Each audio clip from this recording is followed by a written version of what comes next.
Y voy a comenzar en este segundo tema titulado Adonai, de los nombres de Dios, con la lectura bíblica de Deuteronomio capítulo 10, versículos 14 al 17. No encuentro pasaje más explícito que pueda introducirnos al pensamiento de este tema que es importante para nuestras vidas. Dice en Deuteronomio capítulo 10, versículos 14 al 17. Mira, los cielos más altos y la tierra y todo lo que hay en ella pertenecen al Señor tu Dios. Sin embargo, el Señor eligió a tus antepasados para darles su amor, y a ti, que eres su descendencia, te eligió de entre todas las naciones, como se ve hoy. Así que cambia la actitud de tu corazón y deja de ser terco. Versículo 17. Pues el Señor tu Dios es Dios de dioses y Señor de señores. Él es el gran Dios poderoso, imponente, que no muestra parcialidad y no acepta sobornos. Hasta aquí lo que dice la palabra de Dios. Vivió un hombre que se llamó Jack Eckhart, que fue el fundador de la cadena de farmacias estadounidenses Eckhart, que se dice que algún día llegó a Cristo y cambió toda su vida. Y se dice que en este cambio tan extraordinario que existió en este hombre tan rico y tan poderoso, fue que un día visitó uno de los establecimientos en donde él pudo corroborar que sus estanterías estaban llenas de las revistas de Playboy y Penthouse. Creo que todos conocemos que son revistas eróticas. Así que él inmediatamente en su corazón supo qué tenía que hacer. Y aunque ya no era el gerente general, ya era un gerente emérito, se dice que llamó al gerente en ese momento y le pidió que retirara de las estanterías todas esas revistas. Lo que recibió como respuesta fue que iba a haber una gran pérdida, porque en ese momento se vendían como pan caliente. Sin embargo, a pesar de la oposición del gerente en ese momento, se retiraron, y se dice que de los 1,700 establecimientos, en 1984 efectivamente se generó una gran pérdida por la falta de esta venta que se establecía en ese lugar. Ante esto, cuando se le cuestionó a este hombre, Jack Eckhart, del por qué su decisión, él respondió con esta simple frase: mi Señor no me permitió escapar. No podía yo voltear. Simplemente tenía que obedecer. Así que cuando nosotros entramos al tema de Adonai, que traducido es Señor, enteramos entonces a nuestras vidas de que ha sido una constante de entendimiento entre el pueblo cristiano, tanto así que en el credo cristiano más primitivo que se encontró en la historia, que decía Jesús est in Kyriou, Jesús es el Señor, se encuentra la claridad de la soberanía en las vidas de los creyentes de Cristo. Así que no podemos voltear ni negar esta gran realidad en nuestras vidas ni en el cristianismo. Y es que Señor para ese entonces significaba compromiso. Mire cómo con el paso de los años, con los siglos, se ha convertido más bien en un título nobiliario, en una cortesía para poder acercarnos a Dios, pero ha dejado de ser efectivamente el Señor y el dueño de nuestras vidas. Este va a ser un llamado a cambiar esta actitud. Así era sin duda alguna conocido y llamado el propietario de tierras y esclavos, con el derecho de disponer de ellos. De allí viene esta idea, como lo vamos a estar analizando en este día. Aquí la pregunta que vamos a perseguir y que tenemos que hacernos con honestidad en lo personal ¿es Dios, es Cristo nuestro Señor? En primer lugar, yo quisiera llevarlos en este tema a analizar lo que dice el Antiguo Testamento con respecto a que Dios es el Señor.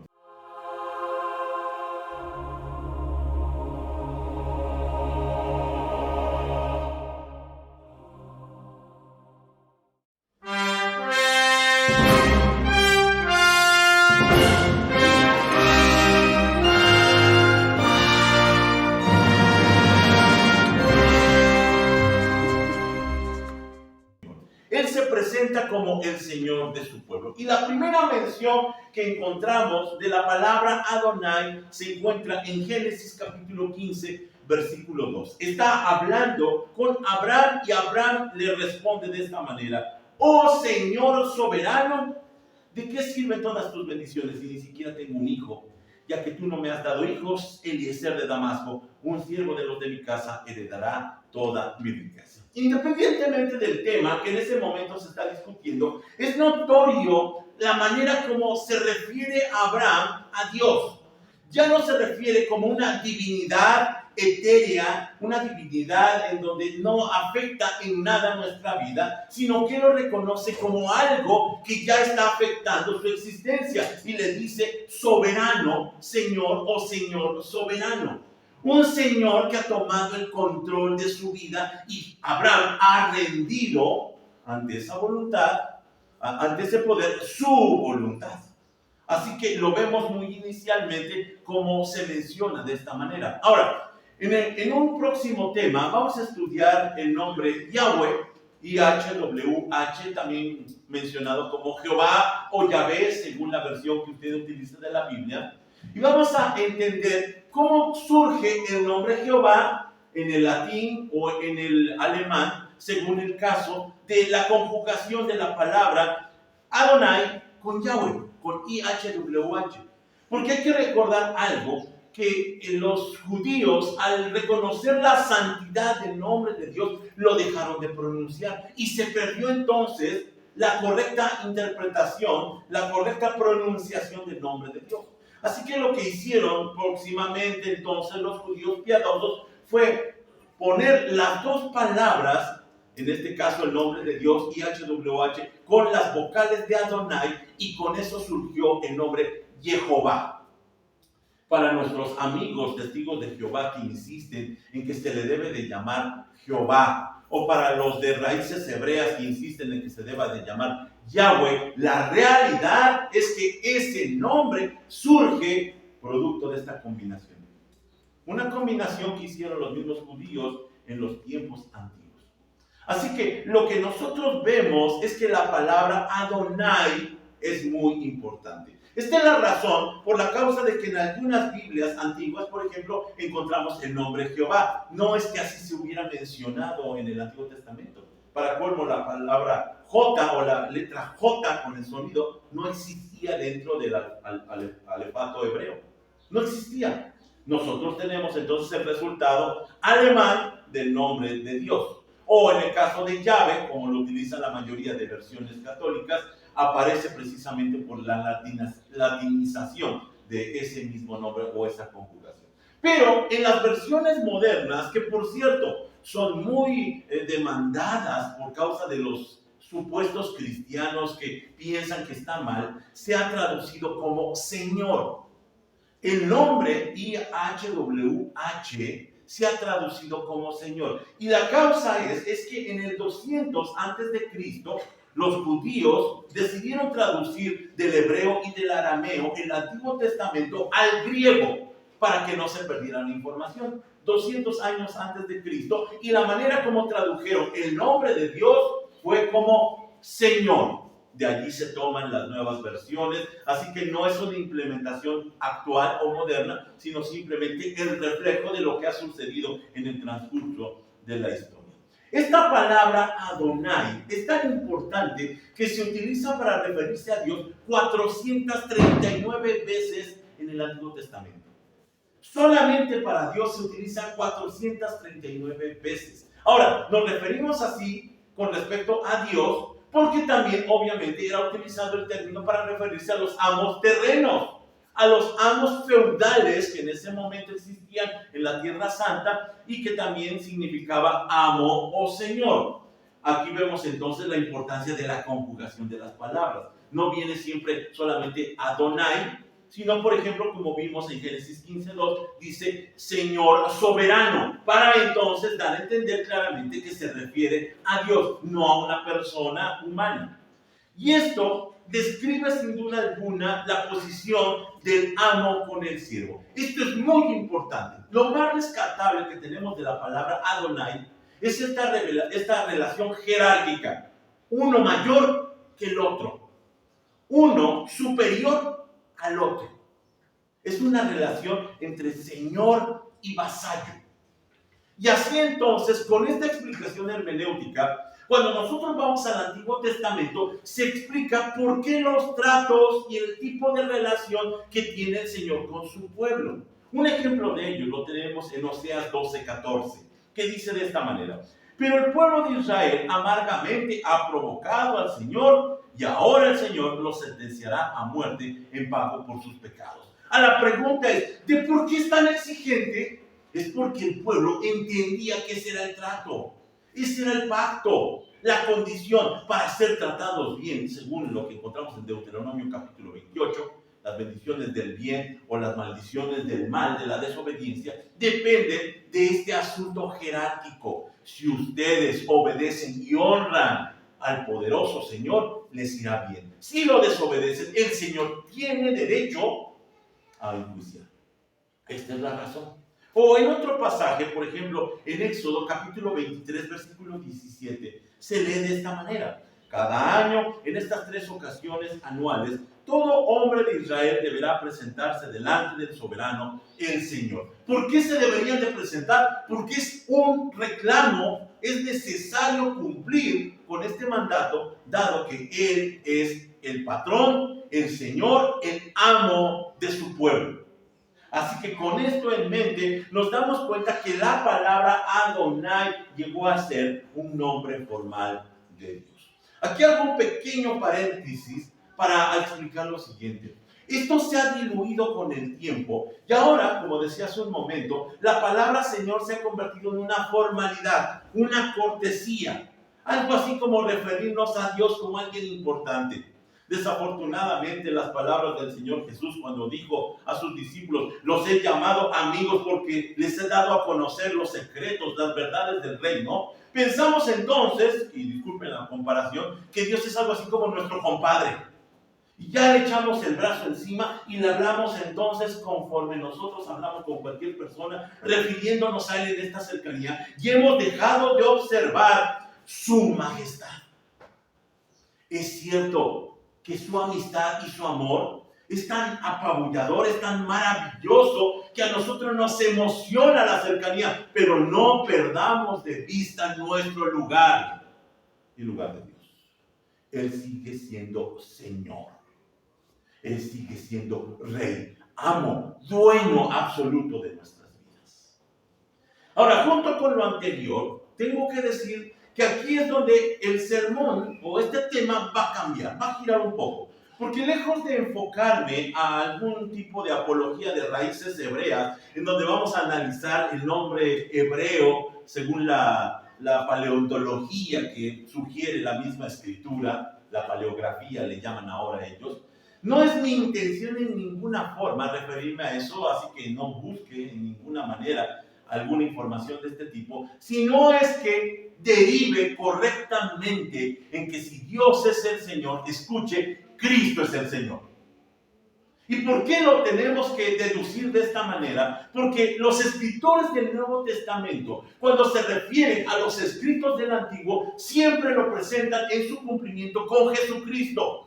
No lo dudan. Allí entonces tenemos el ejemplo del apóstol Pablo, que usa el título que corresponde a Dios en el Antiguo Testamento para referirse a Jesucristo. 2 ejemplos simplemente. En Isaías capítulo 45, versículo 23, se leen estas palabras: he jurado por mi propio nombre, dice Dios, he dicho la verdad y no faltaré a mi palabra, toda rodilla se doblará ante mí y toda lengua me declarará su lealtad. Seguramente ya se acordó del pasaje de Filipenses. Filipenses capítulo 2, versículos 10 al 11. El apóstol Pablo, cuando está haciendo el comentario de este mismo pasaje, ahora en el Nuevo Testamento, él lo muestra de esta manera, para que ante el nombre de Jesús se doble toda rodilla en el cielo y en la tierra y debajo de la tierra, y toda lengua declare que Jesucristo es el Señor, para la gloria de Dios Padre. Este es un gran choque con la religiosidad. La religiosidad que insiste en que el Padre es una cosa y Jesucristo es otra cosa. Que el asunto jerárquico también tendría que verse reflejado en donde el Padre es superior al Padre. Mentira absolutamente.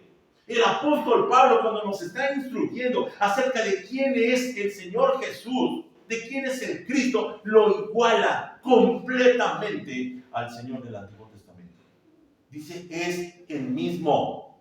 Y por lo tanto, se tiene que doblar toda rodilla de los que están en la tierra, debajo de la tierra y en los cielos, ante el nombre del Señor.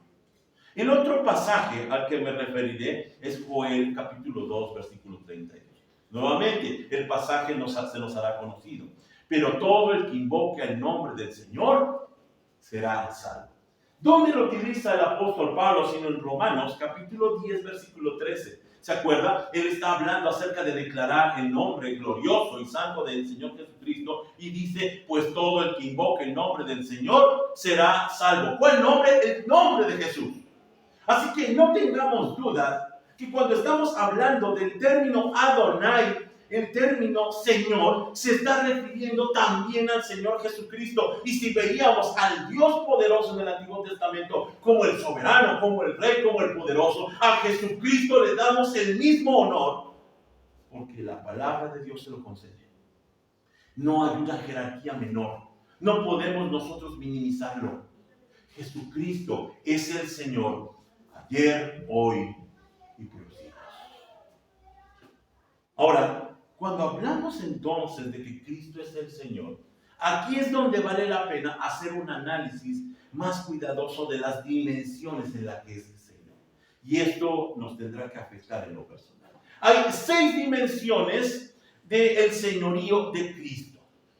La primera de ellas es la dimensión intelectual. Y cuando estamos hablando de intelecto, estamos hablando de la mente, de lo que son nuestros pensamientos. Y es que la mente es el gobierno de nuestra vida. Y entonces, cuando nosotros estamos mirando esta última resistencia, esto último en donde nosotros estamos impidiendo el rendir la voluntad a Dios, es sin duda alguna por causa de que nuestra mente es la que más se revela ante este control. Tanto así que podemos controlar nuestros impulsos, nuestros actos, y si por ejemplo antes éramos adúlteros, el Señor nos dice, pero si adulteras en tu mente, ya adulteraste con ella, en tu corazón.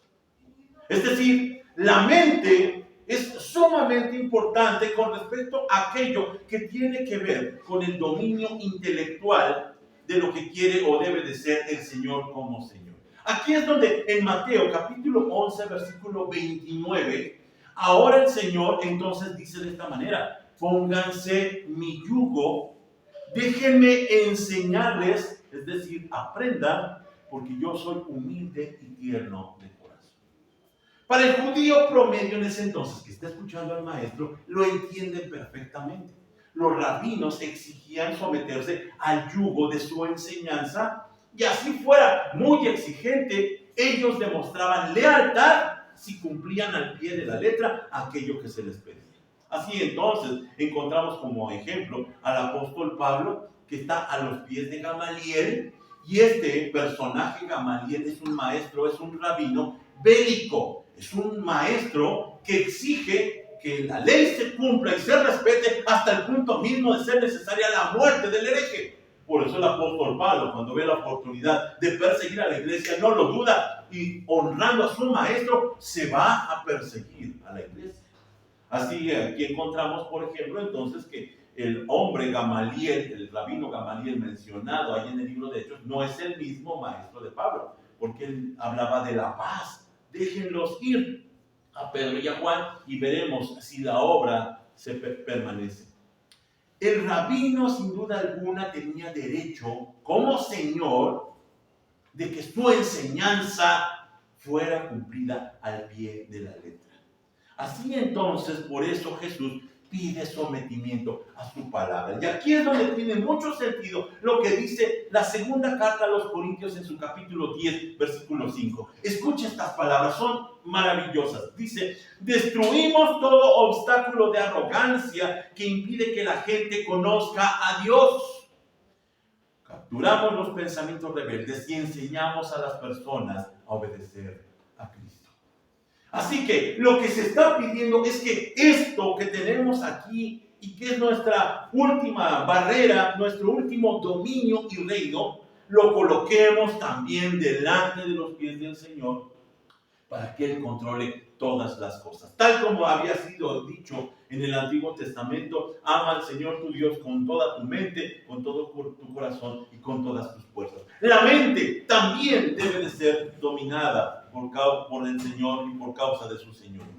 Hay un hombre, Dietrich Bonhoeffer, que fue un teólogo alemán y que sufrió la persecución y la muerte incluso en los campos de exterminio de la Alemania nazi, que escribió lo siguiente con respecto al señorío de Cristo. Escuche esto: quien obedece plenamente al mandato de Jesús, quien acepta sin protestar su yugo, ve aligerarse la carga que ha de llevar, encuentra en la dulce presión de este yugo la fuerza que le ayuda a marchar sin fatiga por el buen camino.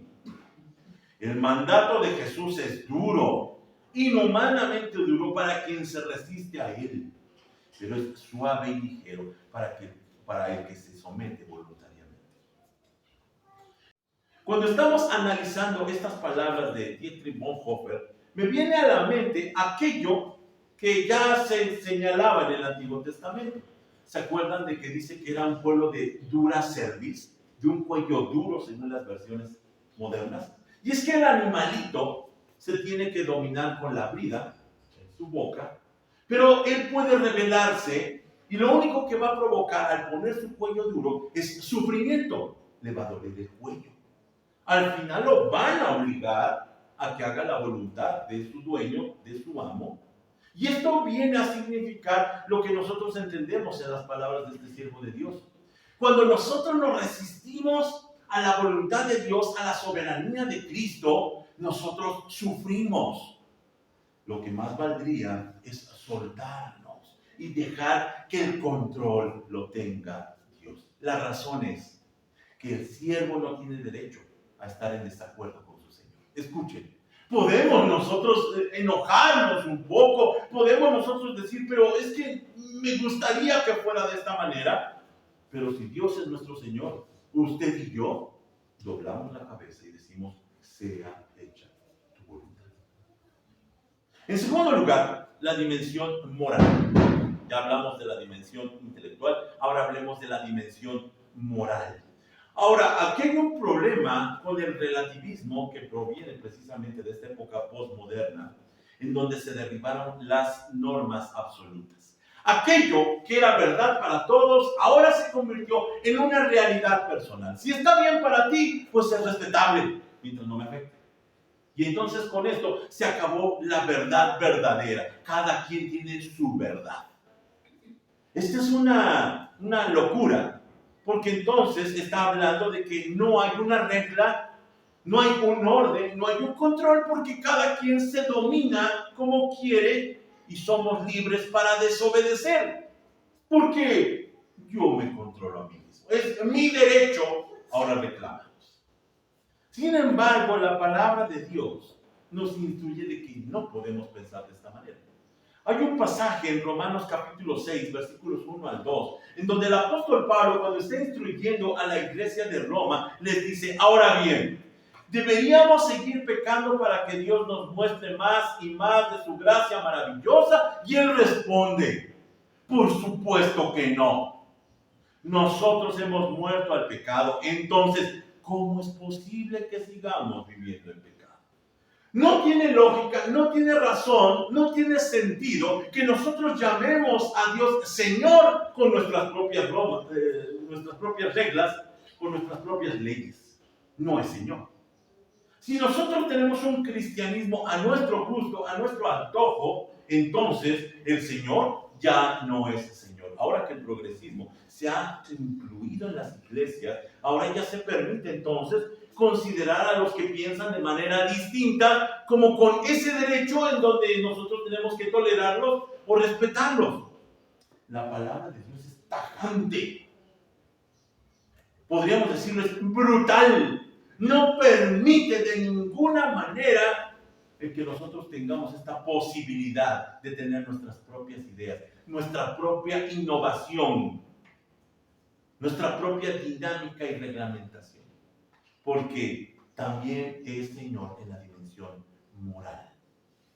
Así que nosotros debemos ajustarnos a la nueva realidad señorial en Cristo. No podemos vivir una vida relajada moralmente y pretender que Dios es nuestro Señor. En tercer lugar está la dimensión vocacional. Y sí, cuando estamos hablando de vocación, estamos hablando de lo que hacemos cotidianamente. Y es que cuando lo declaramos Señor, nos comprometemos, escuche, al servicio. No podemos nosotros llamar a Dios Señor si no estamos comprometidos en el servicio. Allí es donde tiene mucho sentido lo que dice Marcos en su capítulo 10, versículo 45. Escuche, son palabras del Señor aplicadas hacia sí mismo que nos muestran el lugar por donde nosotros debemos caminar. Dice, pues ni aún el Hijo del Hombre vino para que le sirvan, sino para servir a otros y para dar su vida en rescate por muchos. El Señor, el Dios, el dueño, dice, yo no vine para ser servido, sino para servir. Tanto así que en ocasiones nosotros estamos ocupando nuestro lugar en la iglesia, pero no hacemos nada, estamos inactivos. Y decimos, claro, yo creo que Dios es Señor, yo creo que Cristo es mi Señor. Escuche, si estamos inactivos y no estamos sirviendo, es mentira. Porque lo lógico del señorío de Cristo es afectarnos en la dimensión de lo que hacemos, la dimensión vocacional. Nos lleva, nos empuja a servir. Si seguimos a Jesús, debemos estar sirviendo. Hace algunos años surgió uno de estos pensamientos que se quedó en la filosofía cristiana. El que no sirve, no sirve. No sirve. Y no sirve porque no está sirviendo. Así que nosotros, si decimos que Jesucristo es el Señor, debemos de estar sirviendo. En Coventry, Inglaterra, existía una catedral del siglo XIV que fue destruida en la guerra de 1940, en donde había algunas capillas dedicadas por gremios. Allí había la capilla de los herreros, de los granjeros, de los talabarteros, de los herreros, yo no sé. Y en todos ellos, la idea que estaban transmitiendo era que en el ámbito que te muevas, sea a lo que te dediques, Dios tiene que ser Señor. No, decimos nosotros, pero se supone que el siervo es aquel que está predicando, o que está tocando, o que está poniendo las cosas. No, en todos los ámbitos, en todo lo que hacemos, sea la vocación que tienes, Dios tiene que ser Señor. Dios controla todas las cosas, así el apóstol Pedro. Entonces puede decir, sea que lo que hagamos, hagámoslo todo como para el Señor y no para los hombres. Así que aquí cambia todas las dimensiones que nosotros tenemos de existencia. En cuarto lugar está la dimensión social. Y por dimensión social tiene que ver con lo que nos relacionamos con los demás. Dice en Romanos capítulo 12, versículo 18, hagan todo lo posible por vivir en paz con todos. Esta instrucción es maravillosa porque nos habla de la responsabilidad con todos. Muchos cristianos dicen, pues, yo estoy bien con Dios, allá ellos. La realidad es que no podemos pensar en esto, porque si hablamos de un verdadero cristianismo, este cristianismo tiene que afectar a los demás. Esta fue una pregunta que me hizo un amigo allá en el seminario hace años y que me hizo pensar, ¿y tu cristianismo en qué le beneficia a los demás? Nos preguntamos de pronto, ¿tiene que beneficiar de alguien? Claro que tiene que beneficiar de alguien. Si no, no es cristianismo. Y esto hizo una explosión en mi mente, tanto que entonces llegué a algunas situaciones, llegué a algunos entendidos donde el evangelio debe de ser social. Y establecí esta frase, el evangelio redunda en lo social. Si no lo hace, no es evangelio. Podrá decir usted lo que quiera, que va y se mete allí dentro de las paredes de su iglesia, y que sirve, y que brinca, y que hace muchas cosas, pero si afuera con la gente común, con sus vecinos, no hay ningún reflejo de su evangelismo, entonces déjeme decirle que usted es un religioso y Jesucristo no es su Señor. Porque tiene que verse reflejado en la dimensión social. Quinto lugar, dimensión política. Sí, también la dimensión política. Y es que a Jesús, hay que recordar, fue declarado políticamente cuando se le acusó de sedición, cuando se declaró rey. Esa fue la condena romana, pero también se le declaró, fue condenado religiosamente porque él dijo, según el Sanedrín, que era blasfemia el declararse hijo de Dios. Estas fueron las dos situaciones. Ahora, no ha cambiado nada con el transcurso de los siglos ahora en nuestras vidas. Sigue siendo la misma exigencia. El dilema de los primeros cristianos era: ¿César es el Señor o Cristo es el Señor? Mire, para ejemplificar esto, encontramos que sucedía en un retén del antiguo imperio romano, en donde tenía que corroborarse el que ellos fueran adeptos y declararan que eran partidarios de César. Se detenían un momento y entonces se les hacía una pregunta en el griego: ¿Kyrios César? Es decir, ¿César es Señor? Y ellos tenían que tomar un poco de incienso y arrojarlo ahí en un altarcito y decir: Kyrios César. Se pasaba. Aquí el gran dilema era para los cristianos.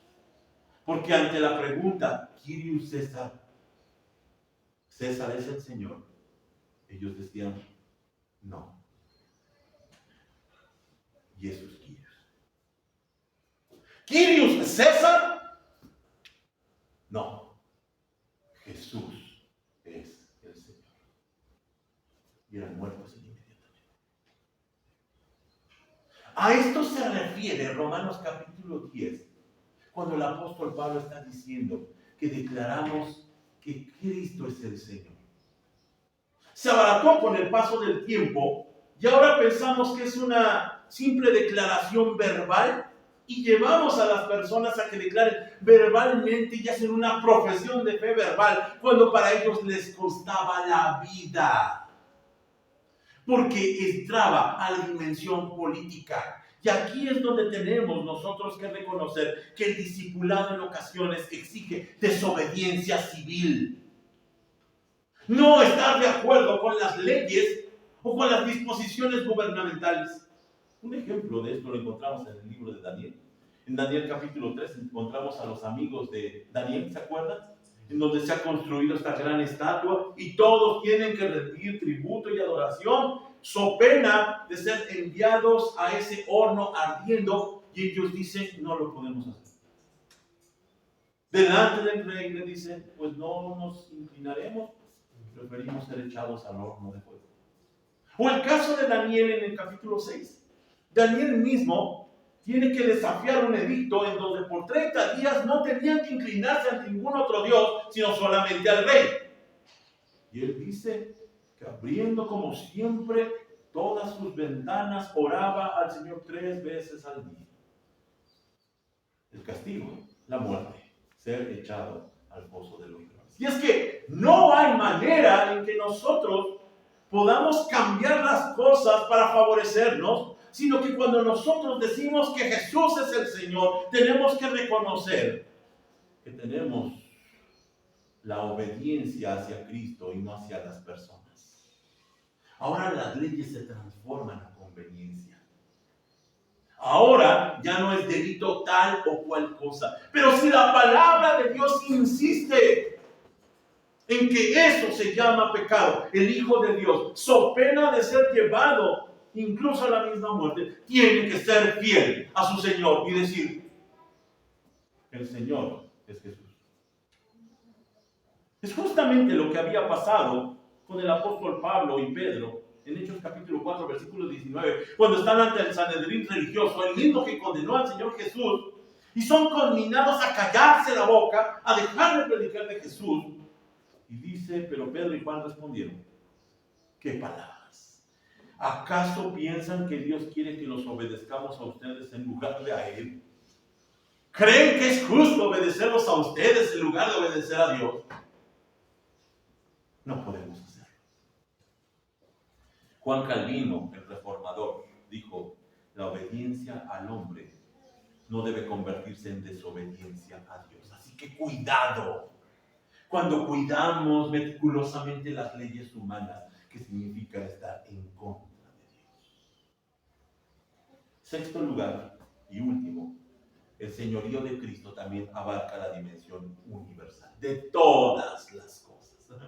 Poco a poco fue creciendo la exigencia hasta que llegamos al punto inescapable de que Jesucristo es Señor de todas las cosas. Filipenses capítulo 2, versículo 9 dice: por lo tanto, Dios lo elevó al lugar de máximo honor y le dio el nombre que está por encima de todos los demás nombres.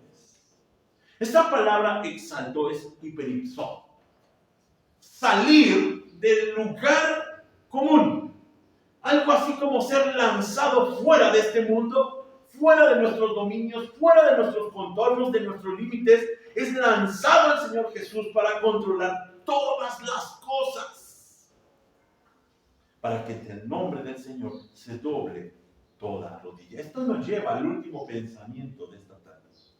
Es elevado a lo más excelso, de tal manera que, escuche, no puede ni tiene rivales. Esa idea loca por allí que anda dando vueltas en el internet, en donde vemos aparentemente a Jesús en un desafío mano a mano con Satanás, es mentira. No tiene la calidad, ni la capacidad, ni la altura, ni la jerarquía, ni él, ni ningún otro para desafiar a Jesucristo. Jesucristo es Señor de señores, Dios de dioses. Está sobre todas las cosas. Aquí la pregunta más grave que nos hacemos entonces es: ¿y yo lo estoy tratando como Señor? Déjeme concluir de esta manera, con una conjugación de estos 6 términos, estas 6 dimensiones del señorío de Cristo. Nuestro compromiso, ¿cómo debe de ser? Intelectualmente debe ser sometiéndonos a su palabra. Intelectualmente, no permitirnos nuestros propios pensamientos, nuestras propias iniciativas, nuestras propias explicaciones, sino más bien debe de ser la palabra de Dios la que controla y conviene nuestra vida. ¿Cómo se logra eso? Por medio de la búsqueda constante, insistente, necia si usted quiere, de la palabra de Dios. No hay un producto similar, ni los devocionales que tanto han hecho daño al pueblo cristiano, engañándolo de que ya cumplió con Dios. Debemos seguir directamente a conocer la palabra para que Dios sea nuestro Señor. En segundo lugar, nuestro compromiso moralmente debe ser aceptando sus normas. Ya quitarnos esa idea de que podemos nosotros ajustar según nos convenga. Yo cumplo, yo no cumplo, esto sí, esto no. Nuestro compromiso moral es simplemente diciendo: Él lo dice así, si me dice brinca, yo brinco.